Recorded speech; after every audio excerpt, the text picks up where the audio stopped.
இன்றைக்கி Sunday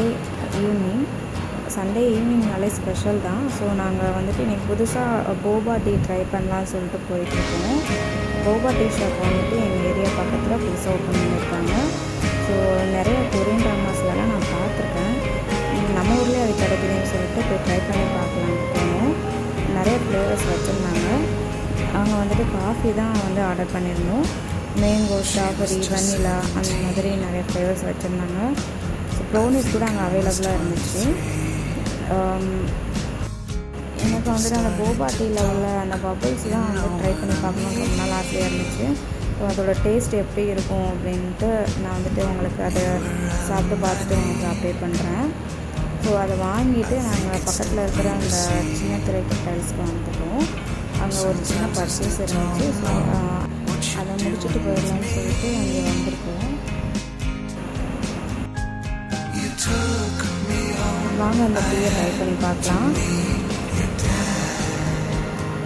taste கொஞ்சம் சுமாராக தான் இருந்துச்சு. அவ்வளோ ரொம்ப டேஸ்ட்டாலாம் இல்லை. அந்த ஃப்ளேவரே தெரியல. லைட்டாக தான் காஃபி ஃப்ளேவரே இருந்துச்சு. அந்த பபுள்ஸுமே வந்துட்டு அவ்வளோ டேஸ்ட்லாம் இல்லை. லைட் ஸ்வீட்டாக தான் இருந்துச்சு. என் ஜோக்குட்டி பார்த்துட்டே இருந்தான். சரின்ட்டு அவனுக்கு கொஞ்சம் கொடுத்தேன். திடீர்னு இருந்ததுனால அவனுக்கு ரொம்ப பிடிச்சிருச்சு. சரின்ட்டு உள்ளே போயிட்டு நாங்கள் கொஞ்சம் பர்ச்சேஸ் பண்ணிட்டு இருந்தோம். என் ஜோக்குட்டி அவன் விளாண்டுட்டு இருந்தான். அவனுக்கு வந்துட்டு இந்த மாதிரி வெளியில் வந்துட்டாலே ஜாலியாகிடுவான். ஸோ அவன் வந்து விளையாடிட்டு இருந்தான்.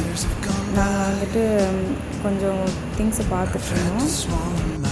ரொம்ப நாளாக ஒரு பர்ஃப்யூம் வந்துட்டு நான் தேடிட்டு இருந்தேன். அது வந்துட்டு இங்கே அவைலபிளாக இருந்துச்சு லாஸ்ட் வீக்கு. ஸோ நான் அப்போ வாங்கலை. எனக்கு டைம் இல்லாதனால நான் அதை வாங்கலை. ஸோ இப்போ வந்து பார்த்தேன், நான் அது அவைலபிளாக இல்லை. சரின்ட்டு நாங்கள் விட்டு கிளம்பிட்டோம். வீட்டுக்கு போயிட்டு அந்த பபிள்ஸை எடுத்து பார்த்தேன்னா நல்லா பார்க்குறதுக்கு நல்லா இருந்துச்சு. பட் ஆனால் டேஸ்ட் அவ்வளோ இல்லை. என் ஜோக்குட்டி தான் நல்லா என்ஜாய் பண்ணி அதை சாப்பிட்டுட்டு இருந்தான். அவனுக்கு தான் ரொம்ப பிடிச்சிருந்துச்சு.